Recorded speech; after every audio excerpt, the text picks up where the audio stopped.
Oh, okay, good. Mhm.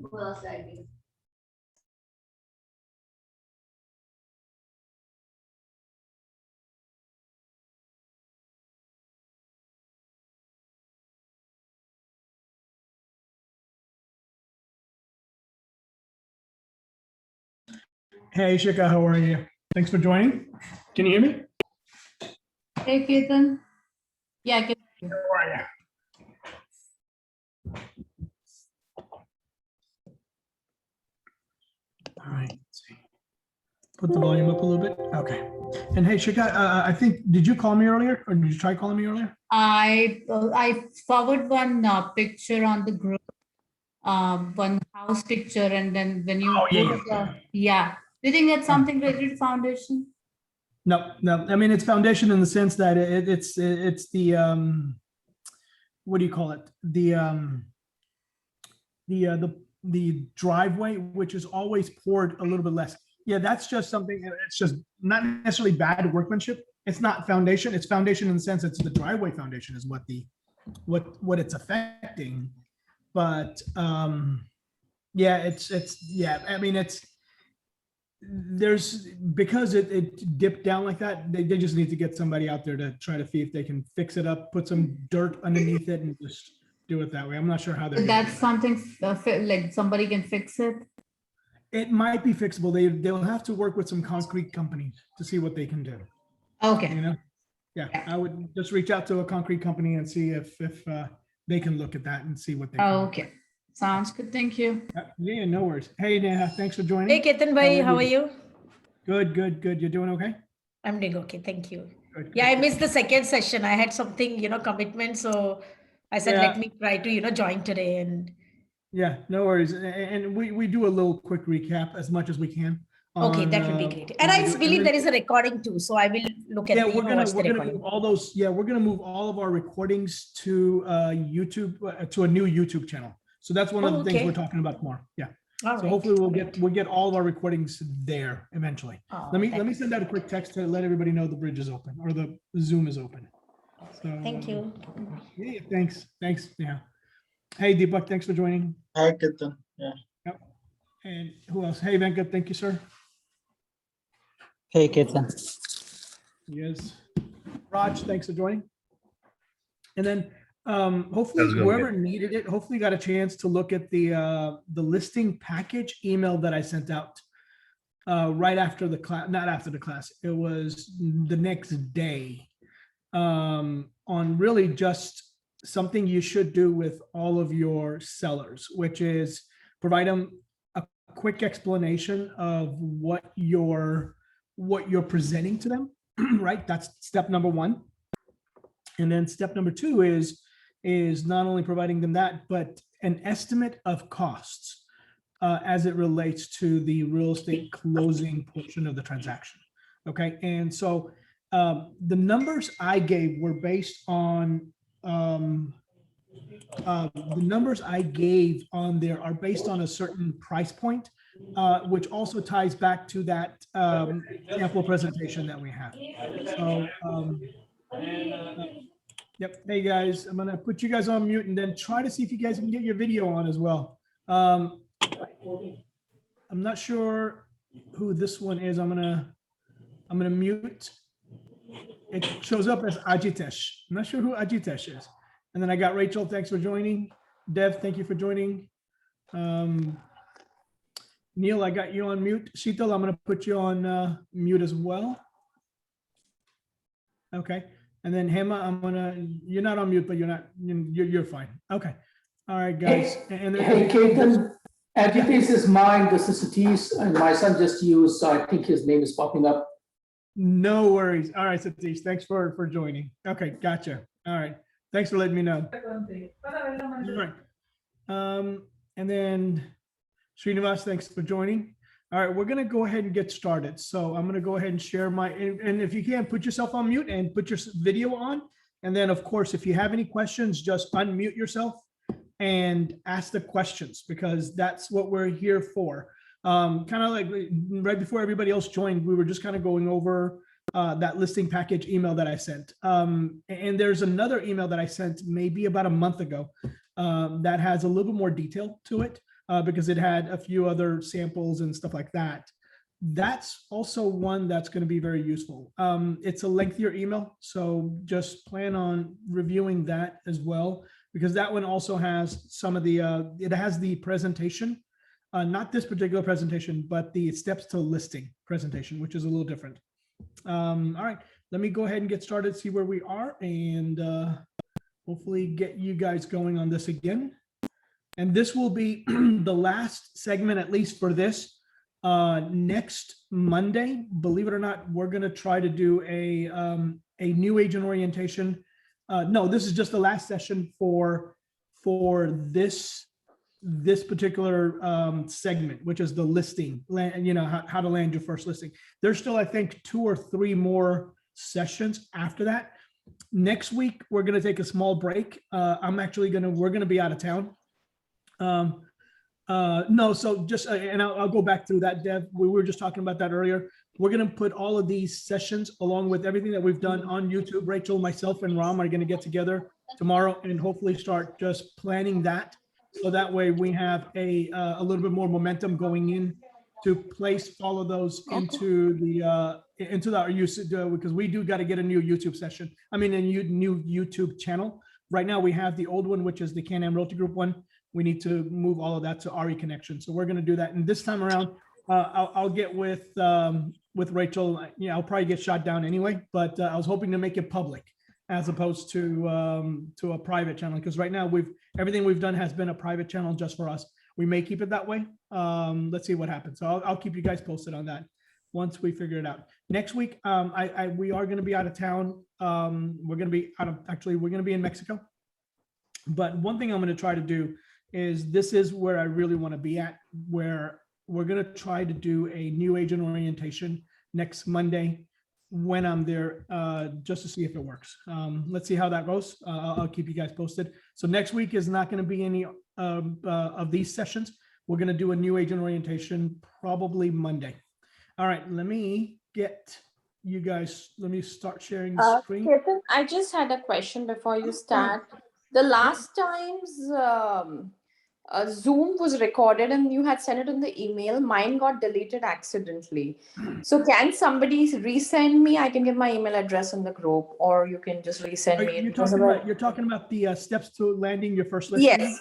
Yes. The listing package email? Sure. So what I'm going to do is, Sheetal, when I am on that little, we're going to actually go over that email today as well.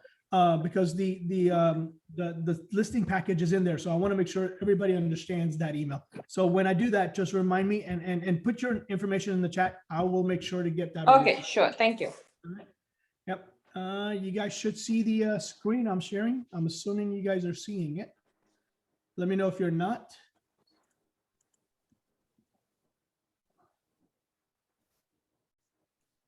Okay. So we're at the top. Hang on one second.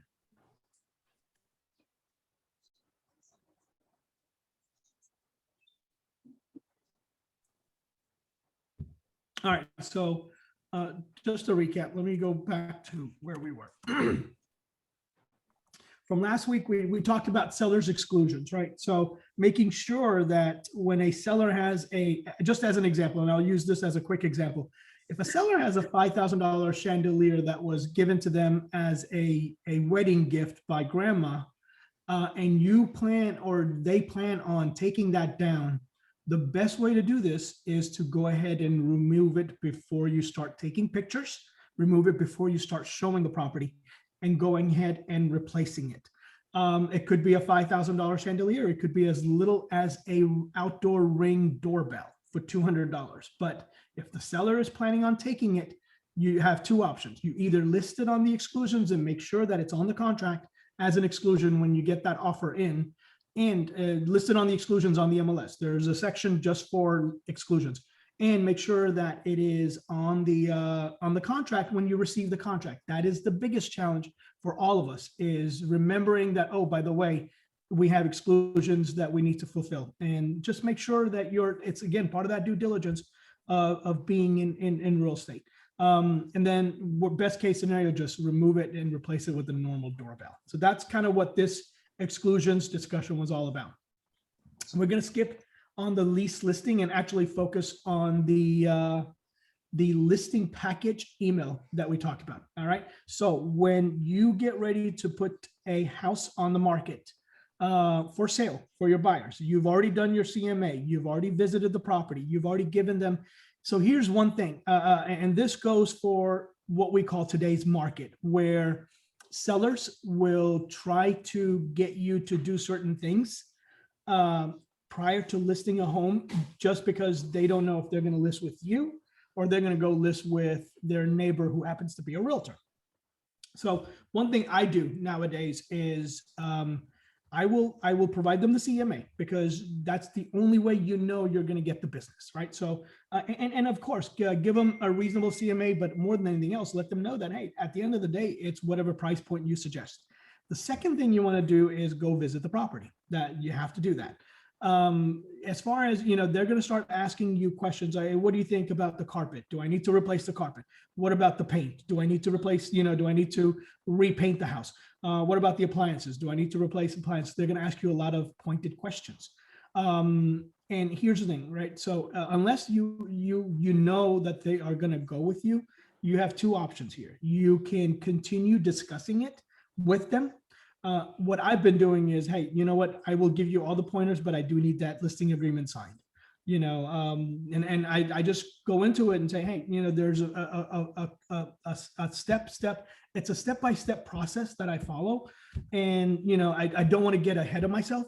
But if you notice on the listing package, I even say that we'll help you with pre-staging, we'll help you with what you need to do as far as decorating or decluttering, things like that. Only do that when you have a listing agreement in place. That's my opinion. You can do it whenever you want, but you don't want to give out your secrets and then have them turn around and go list with somebody else for $500 less or $1,000 less, right? So your time is valuable. Always remember that. I'm going to step for a second. Anybody have any questions on that or any comments on that? Nope, not yet. Okay, good. All right, so that's something that you want to do. So you've done your CMA, you visited the home. Once you get the listing agreement and that listing package that I sent out, once you have that signed, now you can turn around and say, okay, here's my next steps. We got to get pictures, but before we get pictures, we need to make sure everything is decluttered or everything is put away. If they're planning on selling a home and then moving into another one, and they want to make sure that the timing is correct, what you want to do is have them prepare 3 to 4 different stacks. Here's what I tell them. All right, so here's what I need you to do. You're going to have, if they have stuff on the wall, start taking that stuff out, neutralize the house. That's the most important thing. They need maybe 1 decorative wall per room. All right. Remember that, 1 decorative wall per room. I don't need all 4 walls to have a bunch of different stuff on it. So, and here's the thing, if they're taking it to their next house, make a box that's going to say, for next house or whatever, make a section of that. They're going to have stuff that they're going to throw away. So they're going to make a pile in the garage of things that are going to be thrown away. Guys, let me get you on mute, Anish. Okay. So you have stuff that you're going to throw away. You're going to have a section of donations. So make sure that the donations are put up in a side. And then of course you have things that they don't need for the next 3 to 6 months, like winter clothes, Christmas tree, things in the attic. Let them either stay in the attic or bring them down. And so that way you're helping them kind of just, because a lot of people may not be, in tune with, okay, what do I need to do next, right? So your idea here is, hey, as a realtor, let me help you kind of get, situated in what you need to do. And then of course, as far as furniture goes, if they have a coffee table plus 2 side tables plus 2 lamps on it, remove that. Leave it to just the sofa and a love seat and a chair. Okay. So you're also decluttering and you're making the home, let me explain this. You're making the home minimalistic. Okay. That's how the best way to show the home is to have minimum furniture, minimum decor, things like that. If they have I'll give you a good example. A lot of people have treadmills in the study. All right. the best question to ask them is, have you used that treadmill in the last, because chances are, they haven't used that treadmill in 6 months or a year or 12 months, right? Or whatever, right? So always ask them those questions. Hey, when was the last time you used it? That way, that, okay, they use it every day. Perfectly fine. Then let's go ahead and just kind of move it, a little bit more center or, to the side. So that way it looks a little bit better. But if they haven't used it in 6 months, or if they haven't used it in 12 months, this might be the right time to go ahead and get that treadmill out of the office and into the garage. Okay. Hopefully they'll use it in their next house. So those are certain things you want to make sure you're doing with your sellers before you put the house on the market. Any little bit that you can help will go a long way, because here is ultimately what it turns into. I am going to ask somebody this. All right. So let's start with, by doing all of this stuff, Satish, you're the first one on my list here. So tell me, what does this allow? I'm only looking for one word. So just think about that word. We might come up with some more different answers, but I'm looking for, by doing all of this stuff, what am I trying to gain in the future? Satish, Seth, are you on? I'm going to unmute you. And can you guys hear me? That's the first question. All right, let's see if we got somebody else. All right, who's that? Stream, I lost. Hey, Anish, since you're unmuted, I'm going to ask you, so what am I looking for by doing all of this stuff?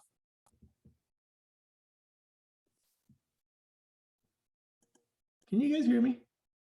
Hey, Rachel, can you hear me? Yes. Yes, Ketan. Okay, Raj. Yes, so, Ketan, we can hear you. All right, thank you. So Raj, I'm only looking for one answer, or it could be multiple different answers, but I'm looking for one thing. What am I doing here in the future for myself? What do you think? Are you talking about the cleaning up part? Yeah, well, no, just giving a potential seller all of this valuable advice. I'm only looking for one thing that I want to get out of them in the future. What is that? Not just sealing the deal, but I'm talking about long-term. Referrals? Bingo. Very good. I'm looking for referrals. That's all I'm looking for, right? By giving one client your best experience that they can possibly have in real estate, it's going to turn into future referrals. It's happened for me for the past 25 years. It's going to happen for you, right? That's the most important thing. So that's perfect. Thank you for that answer. And that is what I'm looking for, is I know I already got this guy, this client sealed, right? And just because of the fact, number one, they came from me as a referral. They're leaving with all of the dedication that I've already provided them, and this is only after they've signed the listing agreement, of course. And at the end of the day, if we do a good job through the whole process, they're going to turn around and they're going to let their neighbors know. They're going to let their relatives know. They're going to let their cousins know that, hey, Raj did a great job for me, and I would definitely recommend him in the future. Okay, so that's what I'm looking for. Good. All right, as far as the documents you need, information about brokerage services, the real estate listing agreement, the seller's disclosure. And if you look at that listing package, it says, make sure to have them fill it out completely, accurately, legibly, you name it, and then if they have warranties, let's say, for example, they replaced the roof in 2020 and it has a 5-year labor warranty, then make sure to provide that information. If there's a foundation warranty that's transferable, make sure and have them provide you that information, because then what we need to do is we need to take all of that information and then upload it onto the MLS. All right. One thing that has gained a lot of popularity in the past 6 months that I never used to see before is the fact that everyone is now, before they even list the home, or as soon as they list their home, they have a seller's disclosure already in place. They have the T47 already in place, and they have the survey already in place. Okay. You can't beat that. That is one of the substantial improvements in real estate today, no matter how you look at it. Before, the way it used to work, and I'm talking about 6 months ago, 12 months ago, 2 years ago, is you would, you'd find a house that you like, then you you send an email to the listing agent and say, hey, is this house available? And what's the situation on it? Do you have any offers? And then, oh, by the way, can you please send me the seller's disclosure? Right? That's how that used to work. Now you have offer instructions, you have pretty much everything. Offer guidelines, you have the seller's disclosure, you have even the warranties and everything else that's in place already there. And that is what we need to get to, okay, as realtors. Make life easier for all of our other realtors. That's the idea. The survey, only if a potential seller has a survey. Make sure to ask them, number one, do you have a survey? And a yes, then go ahead and have them provide that. And a lot of times they don't even know that they have it.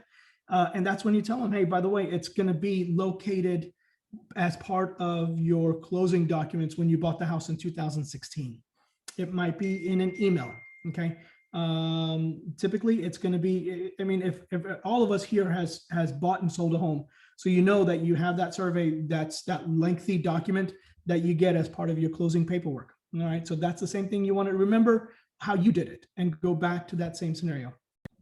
T47, if there's been no changes, unless they've, here's the thing, right? On a T47, if they have added a pool or replaced a fence, then that her existing survey will not work. Okay, so just remember that. And then in that case, when you get an offer from a potential buyer, make sure the offer says that the buyer will purchase a new survey. You don't want to get in a situation where you forget that during the contract step. And now all of a sudden the seller is now paying for a survey because the buyer marked what? He marked, let's see if we can ask somebody this question. Someone who's, let's see here. All right, so let's ask Neil, you're here. So what is the most typical portion of this that's answered by buyers when they get their offer? Or, what is what's the one way that what's marked on a survey request? Usually, if it is buyer, right now, everything is paid by the buyer. But usually the first thing is it says the seller will provide survey within 5 days. Yep. If it's not received, it's either paid by seller or the buyer, check mark. Yep. And typically, so, and a lot of us do what? We mark it as, okay, so if we don't use it or if we don't receive it, then it's paid by the buyer, right? Or no. So let's go back to it. You're right. That's the one I was looking for. So I appreciate that. But here's what I'm looking for, right? It's marked section 1 or section A or whatever it is, that first one. And, within X number of days, seller will provide a copy of their existing survey, right? And then it says, if the survey is unacceptable by the lender, title company, whatnot, then a new survey will be purchased by the buyer. That's how we always do it. But what does that require the seller to do?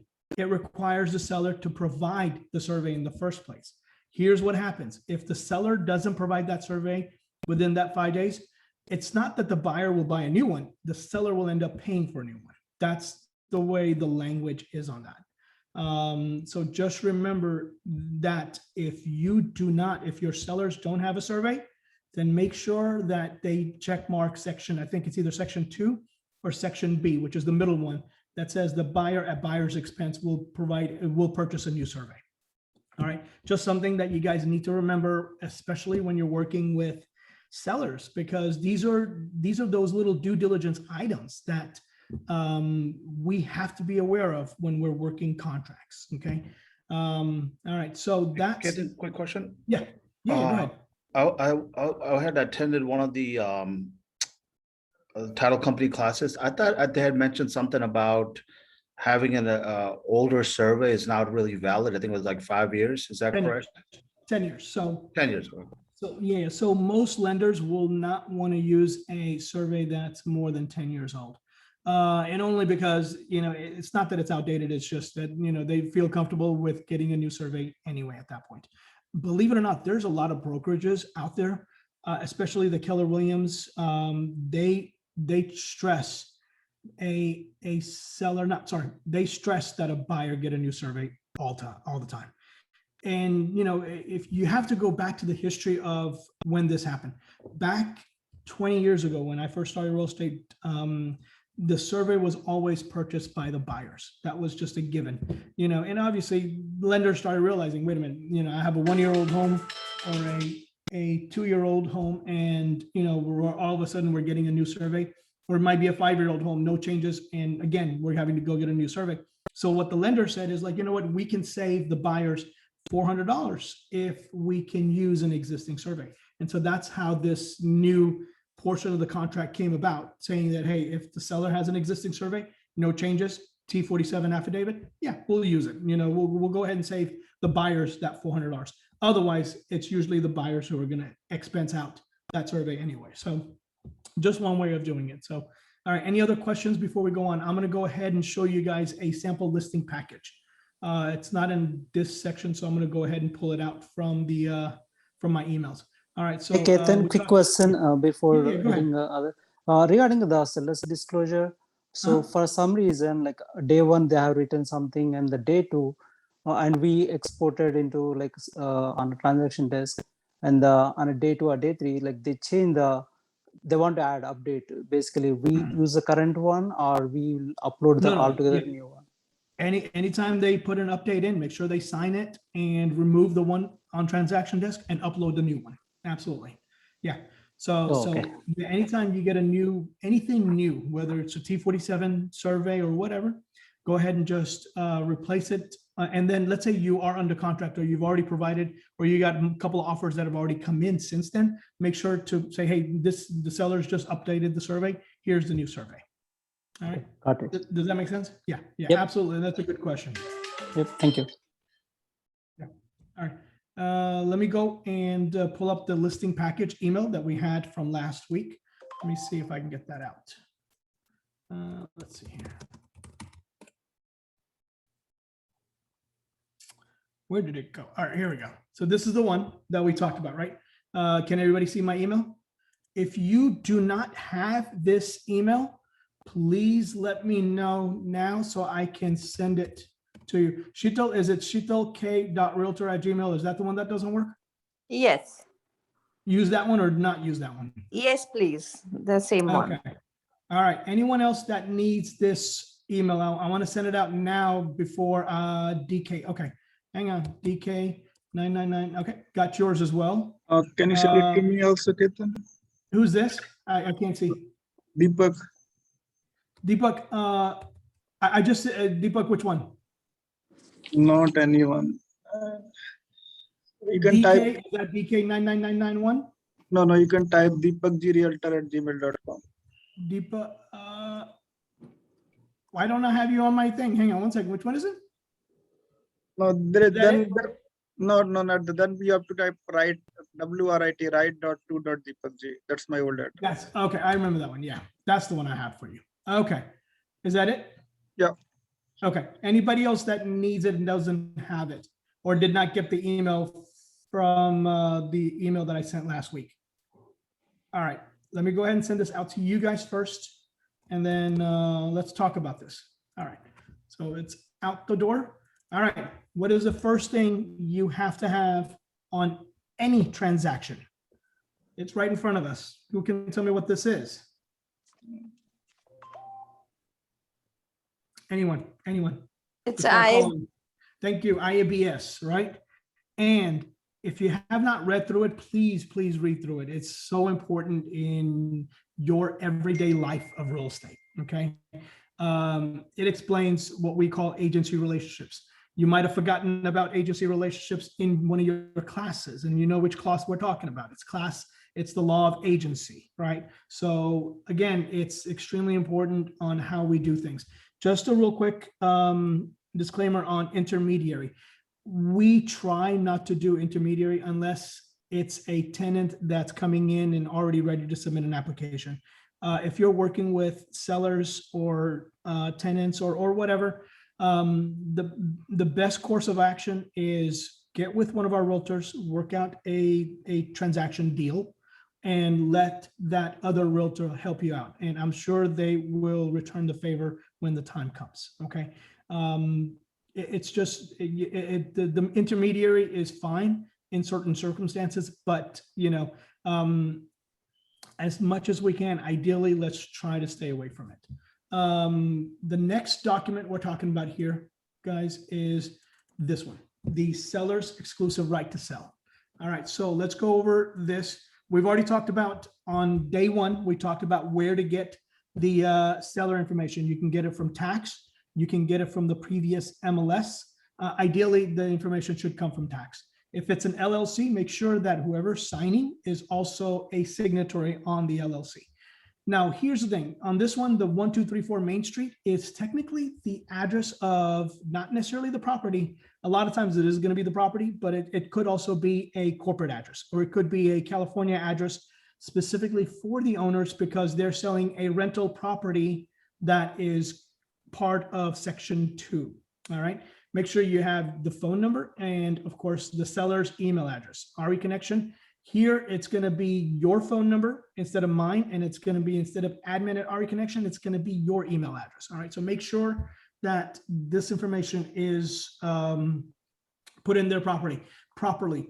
Lot A, Lot B, Block B, that comes from the tax records. It also comes from the MLS. It comes from various different sources. Make sure you have that information.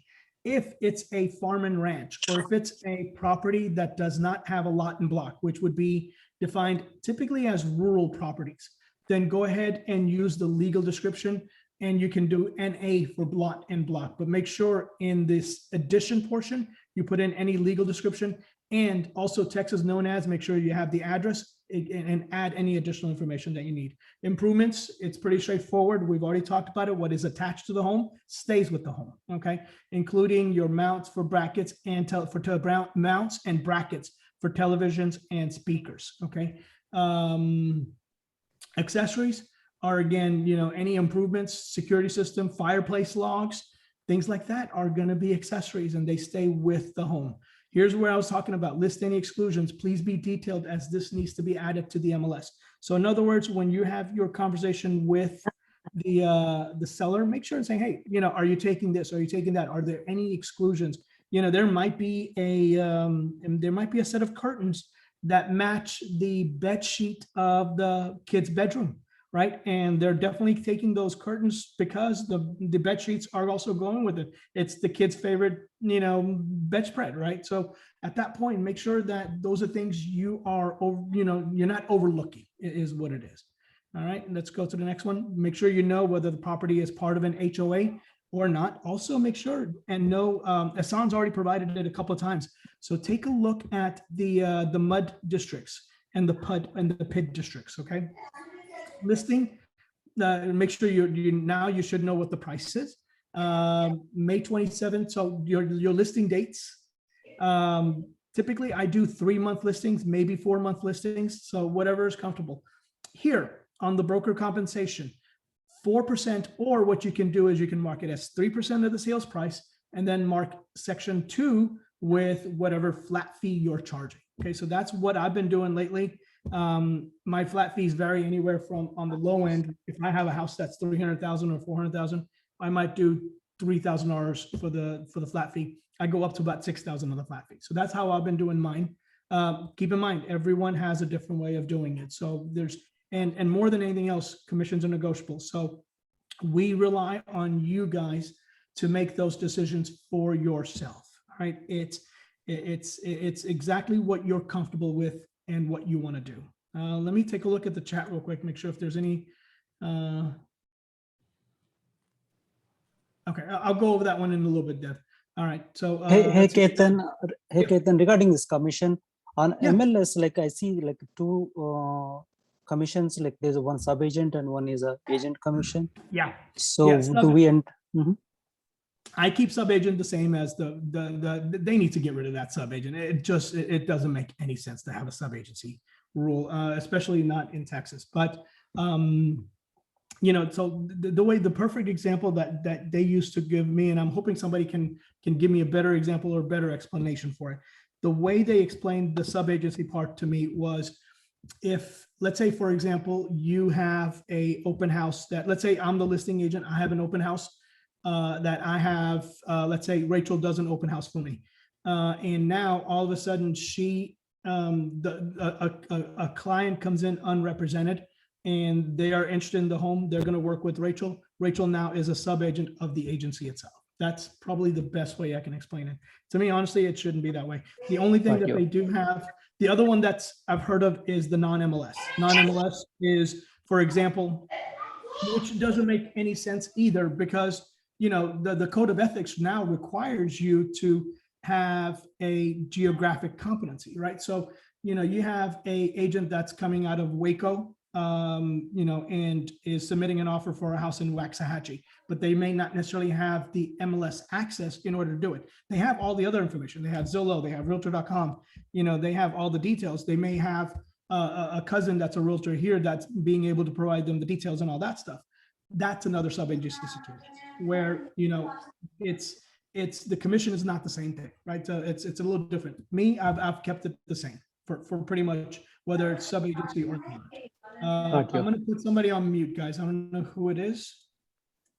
Ketan, I had a question. Yep, So go ahead. this 4% of the sales price now, is it the buyer's agent, seller's agent, or it's both? No, so that's a good question. That is the total sales price in that case. Does that make sense? Yes. Yeah. Yeah. So the difference here that we're talking about, right? The difference here that we're talking about is I'm going to put somebody on mute. I don't know who it is. Hang on 1 second. Chito, I'm going to put you on mute for just a second. Okay. Okay.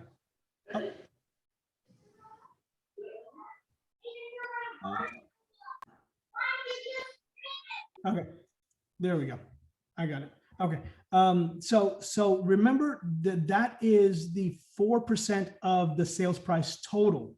All right. And that's, so in this case, the way I have this one done is 3%, and I'll show you where the 3% comes in. 3% goes to the buyer's agent, 1% goes to the listing broker's office. Okay. So that's how that's structured. But again, you can do this to where it's 3%, 2.75, and then section 2 can be the flat fee that you're going to charge, just as another way of doing things. Okay. The other thing, Got it. the other thing that we have is I charge automatically for my transaction fees.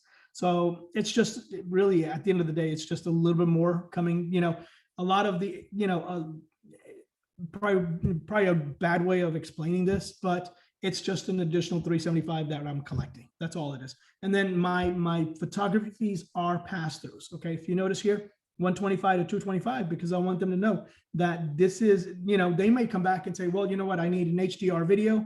I need this and that. And you know, as part of the photography, you know, I need a, what do you call it? HD video and a Matterport, 360 Matterport, you know, that adds up to about $350, maybe $400, right? So you want to make sure that they understand that any external advertising, photography, whatnot, is part of the expenses that, you know, you need to recoup. That's basically what it is. Let's keep going on this. County, this is another one of those that they really need to get away from. It made sense in the old days when people did business in certain counties only. Nowadays, but what I do is I just cover everything: Collin, Dallas, Denton, and Tarrant County. That's really just when the closings are going to happen. Where is the closing going to happen? Okay. Now keep in mind, here's the notice regarding public marketing. All right. So I'm going to give you guys a minute to talk or look through this, because this is what we talk about as far as clear cooperation policy. All right. So just give it a minute.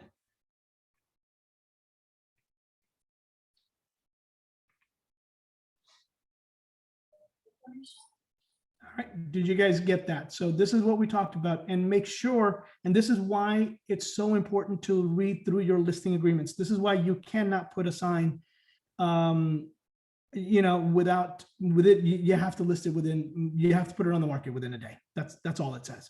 Okay. Same thing with the listing on the MLS. It's got to be within 5 days. All right. So remember this and make sure, you know, your listing agreement timelines are similar to that at that point. All right. Let's see.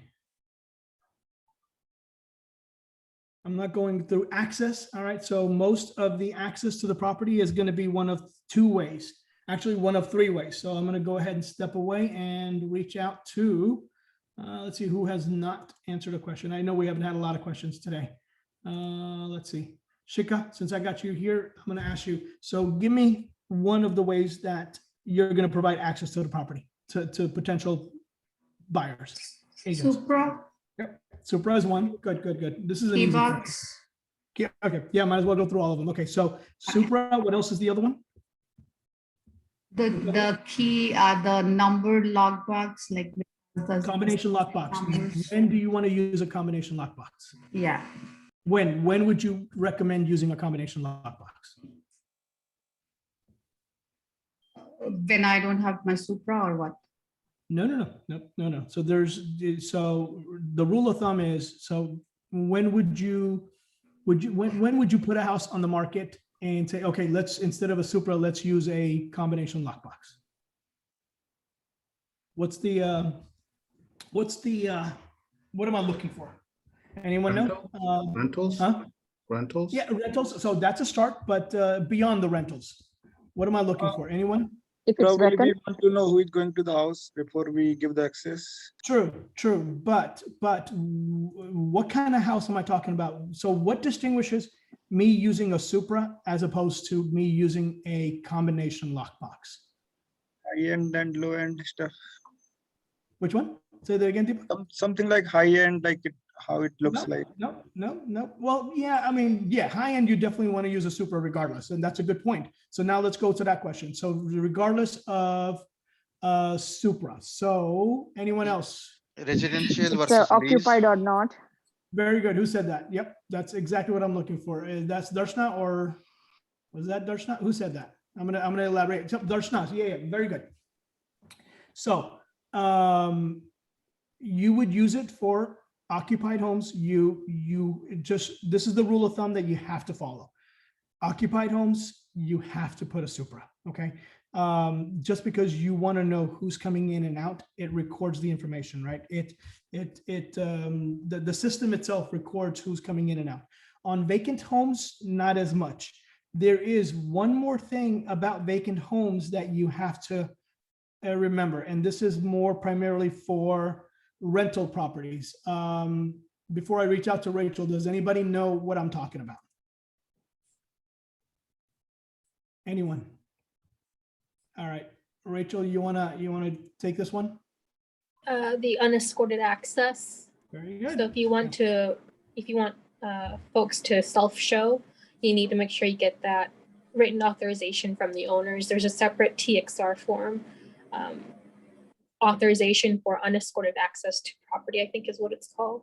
Yep, perfect. And that's what it is. That's exactly what it is. So we'll put it on chat here in a minute. So just remember that if you are working with landlords that are okay with using a combination lockbox, then at the same time, you can potentially give a client or somebody who's in front of the house at that time and saying, hey, I'm right in front of the house. Can you let me know if I can go see it? As long as you have that the authorization for unescorted access form signed by your landlord, you should be able to do that. The only thing is, what I ask for is three things. One, your name. I already have their phone number. So text me back your name, a copy of your driver's license or something showing that it is you who's going in. They can take a quick picture of it, right? And then, just one other thing that I ask them is, when you go in, let me know. When you come out, let me know. All right. So try not to do it as much, but ideally, if you have to, then that's perfectly okay. Thank you, guys. All right. So let's go on with, where are we? So we talked about accessing the property. It works best with those auto listing services like rently.com, because they will, instead of you having a static code that never changes, if you use one of those services or their lockboxes, they have the code that changes every time someone requests it. So not everyone has the same code, and they'll also keep a log of who has requested access by verifying driver's licenses and IDs. Yep, very good. Thank you. Yep. So That's what exactly- service is and that? Sorry, Ketan. Rachel, what service is that?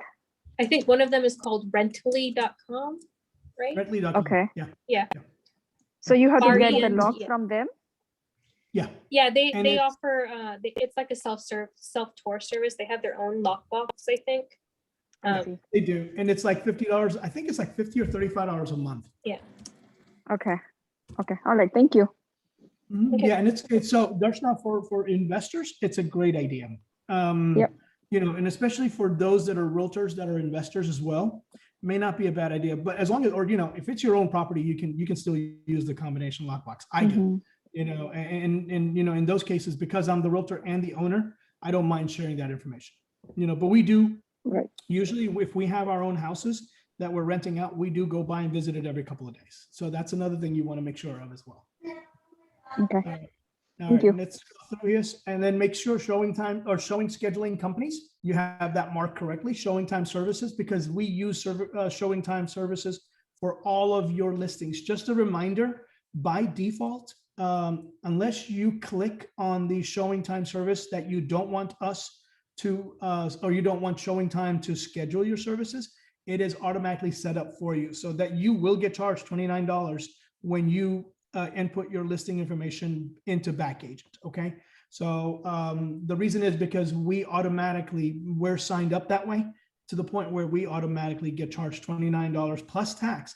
And I don't think we're even charging you guys the tax for it. So you're actually getting that benefit. So just remember that if you have a property that you plan on, let's say the seller's like, no, you know what, I want you to coordinate all the showings and, have them text you or whatever at that point, make sure when you go into showing time for your login services, and then just check mark that showing time will not do your showings for you. Okay. It's going to be very important.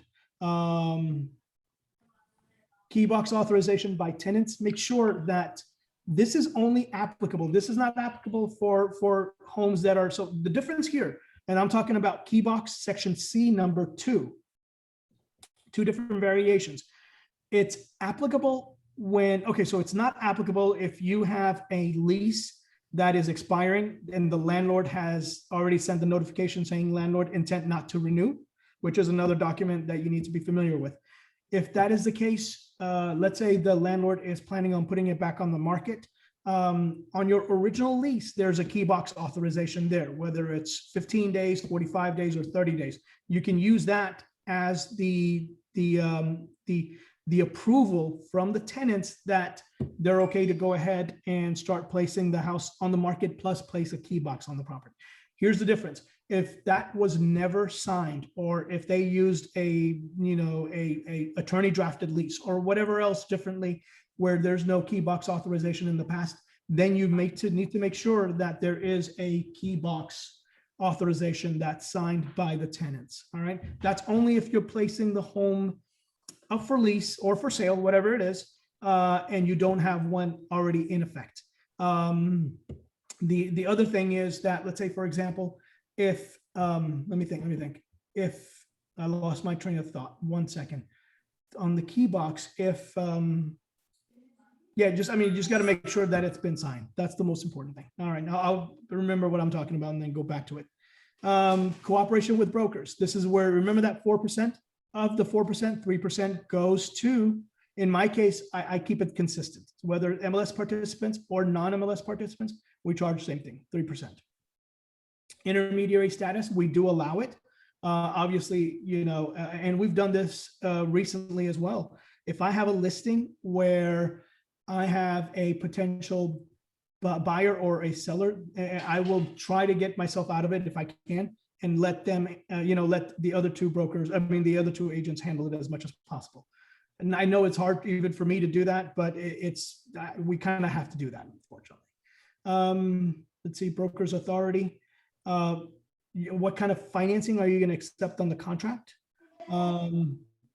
Let's see here. Now I'm just kind of going slowly through, but I want you guys to read through this so you understand the listing agreement in its entirety. Okay, that's extremely important. Read through the limitations. If you have a special provisions, you can just add whatever special provisions that you think of. One that I used to have in my previous listings was that if somebody came to me directly, then I would have charged, I'm not going to charge the 3% plus the 1, which is the total of 4. I'm just going to charge 2% instead, so it just depends on how you want to structure that as well.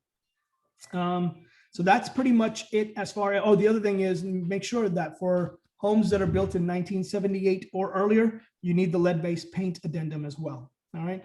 I went through this pretty fast, but I'm not going to go over some of the things that I kind of want you guys and expect you guys to kind of just read through. Okay. So that's that. Let's go through the email itself. Obviously, this is really just the introduction email that I have for you guys.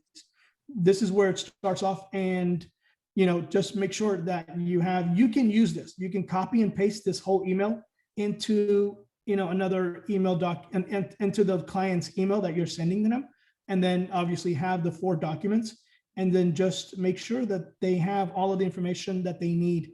Couple of things that I do mention nowadays is the let's say the where is it, the owner's title policy. In today's market, a buyer may pick up that, or the home warranty. In today's market, the buyer may pick up that, right? So those are certain things you want to be aware of. The other one we just briefly talked about, I'm trying to remember if we talked about it here or if we talked about it in my Austin class, was the new HOA addendums. All right, so make sure you're familiar with that as far as what, and I sent an email that came from either Trek or Texas Realtors last week referencing the HOA addendum. So if you get a chance, please read through that as well. All right, I know we got a little bit more to cover, so does anybody have any questions on any of this so far before we finalize the last couple of slides on this? I'm gonna take a break real quick. Anyone? Can you show me that? Can you explain the showtime fee? That. Yeah. Who's this? Is this David Reddy? Yeah. So basically, let's see. Actually, I take it back. In your case, I'm trying to think. Okay. Sorry. So the way the showing time, so we as a brokerage are subscribed to showing time services.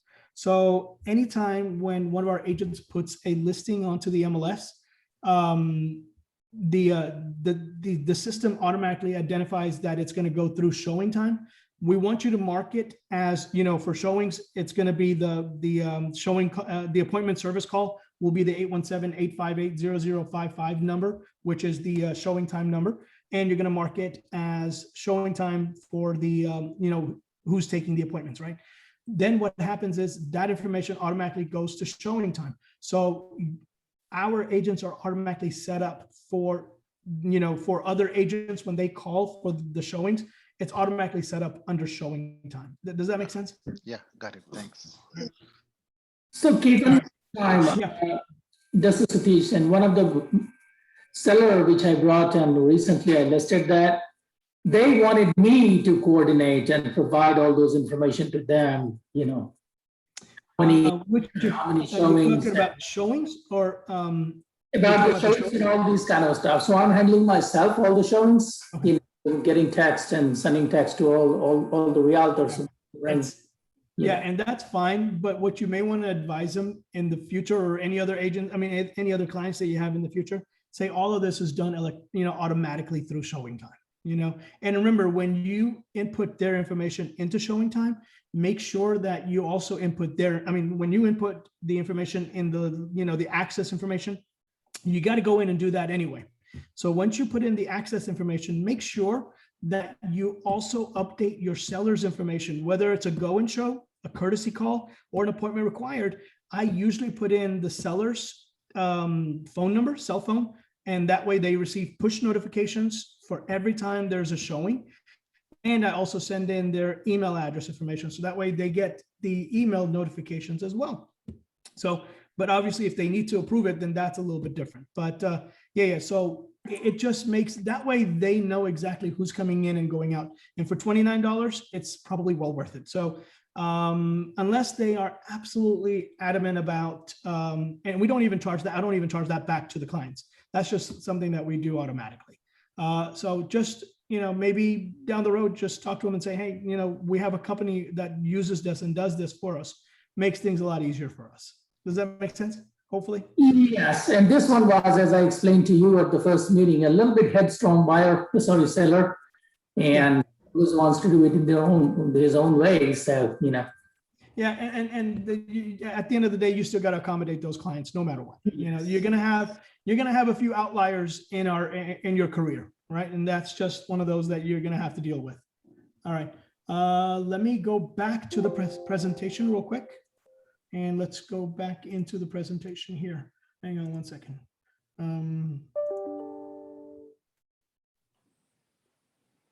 We're almost done, guys, and I want to hopefully all of this, it's taken us 3 different sessions to get through this, which I'm completely okay with. But hopefully it's been very informative. And after this, I'm going to actually send you that other email that I was talking about, and I'll send you this presentation. So we talked about the photography session. As much as possible, make sure that you use professional photographers to do all of your photography as much as possible. I have Harold does mine. I know Ram has somebody. I know even online, and I know Kieran just sent somebody out as well. So go back through your WhatsApp. There's a lot of resources available, and you can, when the time comes and it's been a while, just send something out and say, hey, does anybody have a new, photographer that they're using? All right. Lockbox. Make sure you know which lockbox to use when. All right. And then we actually even talked about Rentley on here, and it's on the presentation. So it's Rentley is on this. Repair and declutter. If the sellers are living in the home, make sure that they declutter their home, keep their home clean. All right, now I'm going to ask. I had a question. Okay. If we have to list a property where there's a tenant already, and plus if they have a property manager too. So how do we go about listing this kind of a property with a tenant in place? And you have to coordinate with the property manager, because the property manager has the original property management agreement and probably the original lease agreement that says, and that's where it's basically a communications where you got to go back to the property manager and say, hey, what's the situation on the leasing, for showings and all that stuff. And it's just, it's a conversation with the property management company at that point. Okay, even about photography, we need to talk to them, right? Yes. Yeah, because you don't want to, here's the thing, right? And I'm trying to remember, Rachel might have a better update than I do. Ideally, if you have an older vacant home, go ahead and use pictures for that, as long as you can use those. We talked about this last week as well. As far as pictures goes, just be very, very careful, because you don't want to encroach on a renter's almost privacy situation, right? So that's the only thing I would say. I'll have to talk to them, the property manager. Okay, thanks. Talk to the property manager. So one of the things I wanted to, so I'm gonna ask you guys here. Our ethnic cooking, whether it's Chinese cooking, Indian cooking, Mexican cooking, you name it, right? We'll always have that aroma that remains in the kitchen, in the house, things like that. I'm looking for you guys to tell me what are some ways what would you advise your clients in this case? Can someone help me out? Because I've never been able, here's what actually, I'll tell you guys what I do at the end, but I'm wanting to hear from you guys first. We'll definitely let our clients know that,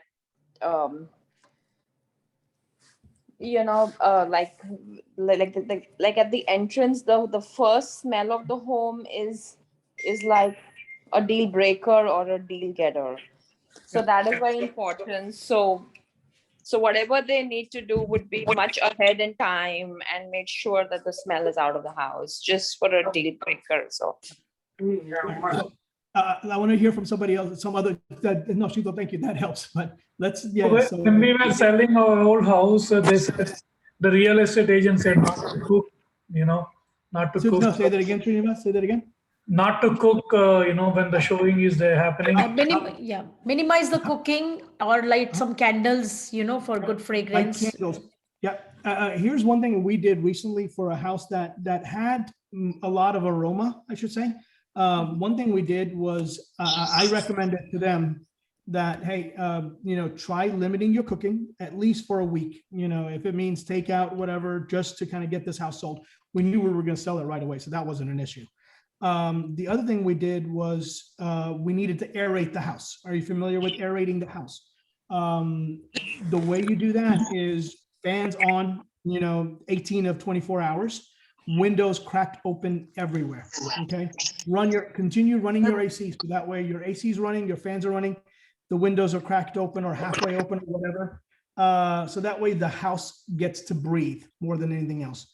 It's not, and then of course, air fresheners. We had lilac, whatever, air freshener, literally everywhere. Okay. So those are things you want to make sure that you recommend if the minute you walk in and it has, here's the thing, today's market, it's not an issue. Trust me, buyers will overlook that in a heartbeat to get the house, right? So we know that. But at the same time, it's always going to help. So if you're listing a house a week down the road or 10 days down the road, just make that note and make sure to let them know. Anybody else have any other suggestions that are more in tune with today's market?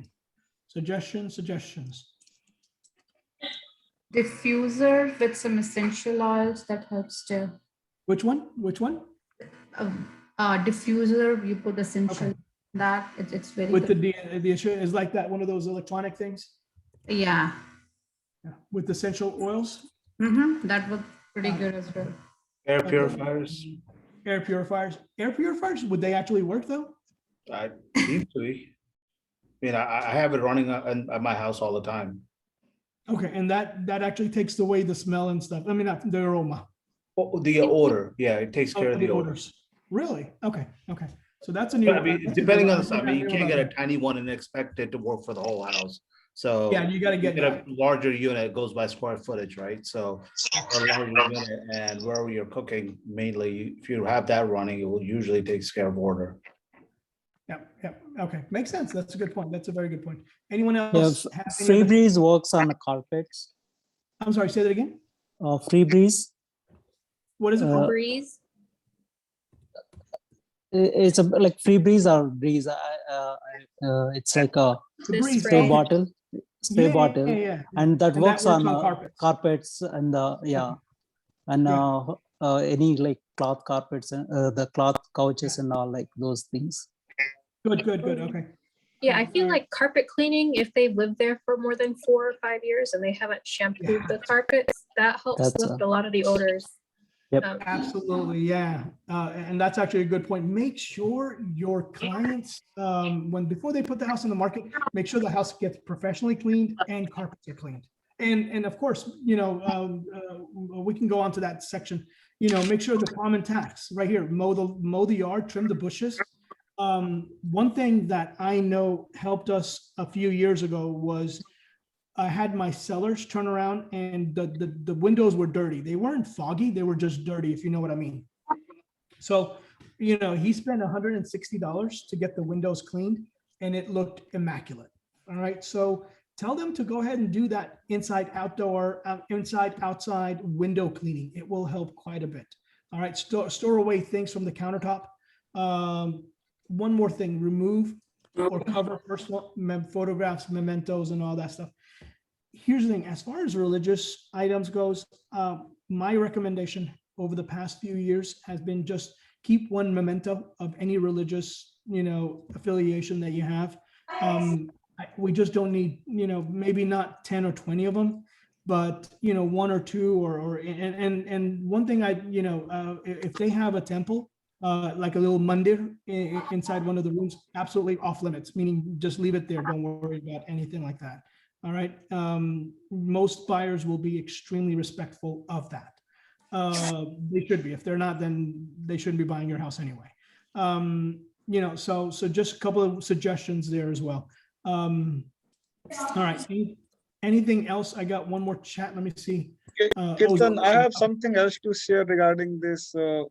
Like if we are dealing with a home and if the home is rented, if it is investment property, so generally buyer is now have to have addendum regarding the residential lease. So in that case, if we are representing seller, we need to have the lease agreement copy of residential lease ready. Otherwise, we will be giving free option period to the buyer because the law says we have to deliver the copy of lease. So basically within 3 days, if we give, and in the addendum there is some time frame buyer can put. So generally, basically, if it is investment property, we should ask seller to have the residential lease already uploaded onto the MLS. Yeah, very good, very good. Actually, whether it's uploaded to the MLS or you're providing it to the the folks that are submitting an offer, I'm going to share, and going with that, I'm going to share a story that happened to me maybe about 2-3 years ago on a contract, right? The funny thing is that, you know, they gave a $500 option for 5 days or whatever, 3 or 4 days, maybe 5 days, never delivered the option. Okay. What the interesting thing is that we had 3 days to deliver the seller's disclosure. We didn't deliver the seller's disclosure within those 3 days. They actually had just what you're talking about. I don't know if it was Devendra talking or Deepak, but what you were talking is the exact same thing. You know, they basically had a free option. They didn't even, the realtor was so savvy that he called it. He knew exactly the timelines.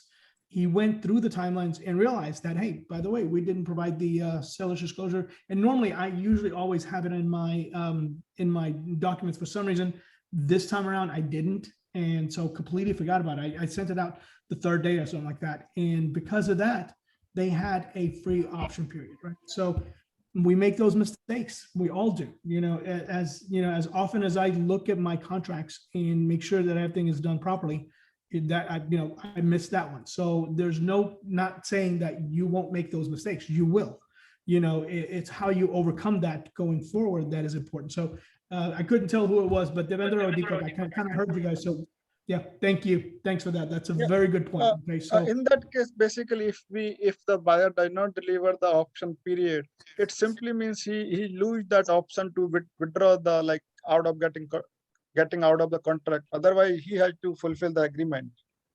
Now, Deepak, say that one more time. Say that one more time. No, basically, if the buyer does not deliver the option money within 3 days, yep. So it means like he will not have an option to get out of the contract. Very good. Yeah. So you know what a lot of people are doing right now is they're not using the option as, remember, the only reason you have an option in the first place is, number one, is the unrestricted right to terminate, meaning you can terminate for whatever reason you want, X number of days. But the main purpose of the option was, hey, I have an inspection. I'm going to do an inspection. I'm going to find out repairs, and then we're going to renegotiate the deal. If I don't like it, I can walk away. If I like it, we move on. That was the initial premise of the option period. If you see it, and I know you've seen it a lot in the Austin market and even in the Dallas market, where you see potential buyers that will do a 0 option period. All they're saying is that doesn't mean they're not going to do their inspection. They can do their inspection and do whatever they want. It just means that they're not going to negotiate based on that, and they're not terminating based on any other reason. However, that doesn't limit a potential buyer from still terminating based on financials, based on HOA addendum, based on the delivery of the survey, delivery of the seller's disclosure, delivery of the lease. Right. So all of that is still in effect. It's just saying that at that point, you just don't have the option period available. Okay. Does that make sense, guys?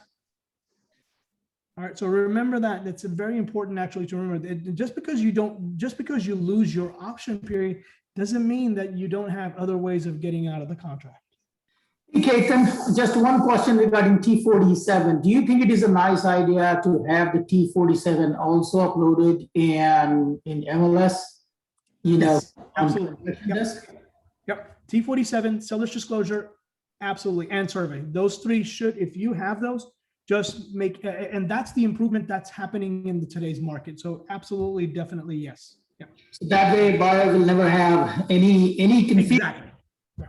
Yeah. Okay. That way the buyer never, because if you have it uploaded in the MLS in the first place, hey, you know what? It's there. So, and then it's up to the buyer's agent to make sure that they deliver that information and most savvy buyer's agents will already have the seller's disclosure. When they submit those offers, they already have it signed and initialed. So again, for us on the other side, on the flip side, if you're working with buyers, take a look at that transaction desk. Make sure that the details that are on that transaction desk, whether it's a seller's disclosure, survey, or whatever, you, number one, email it to your clients. I do that all the time. There's an email link on the transaction desk.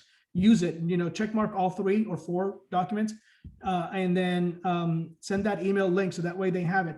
And then what I do is on my zip forms, how you can add an external document. just what I do is I save those documents into my folder, and then I will then turn around and send those documents along with, the contracts and all that stuff for initials.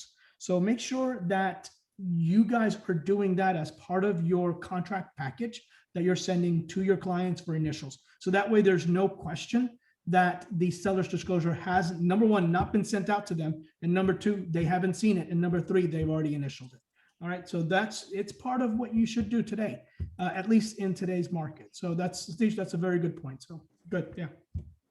All right, one more thing. This is the last slide here. Let me go back through it. It's been a while since I've seen this one. MLS, okay, we talked about lockbox, we talked about occupancy. The one other thing is, if you haven't already gone there, I do want you guys to go to, when you have a, what do you call it?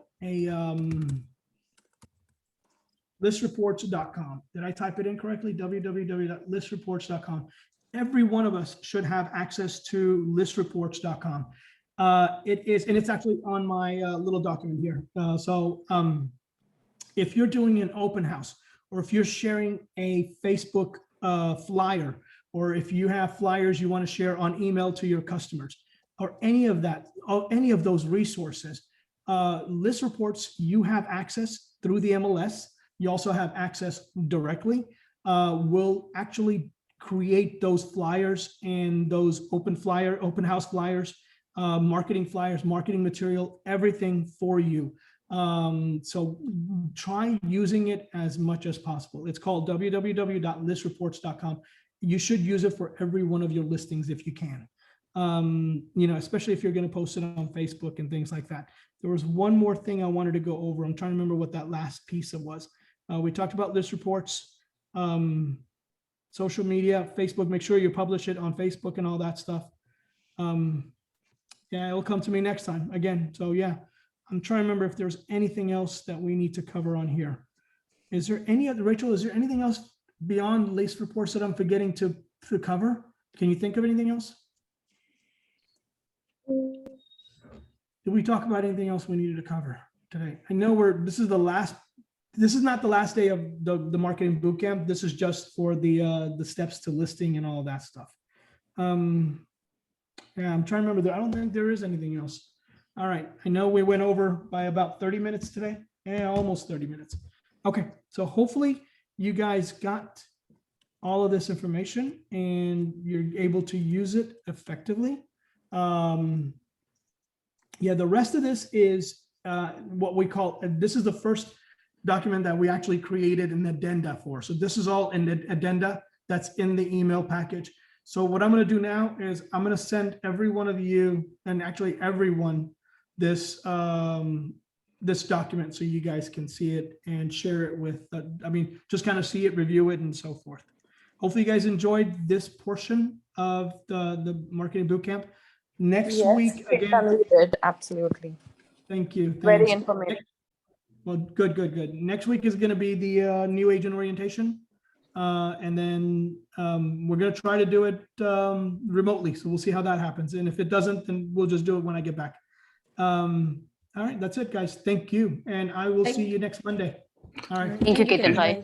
Guys, bye-bye.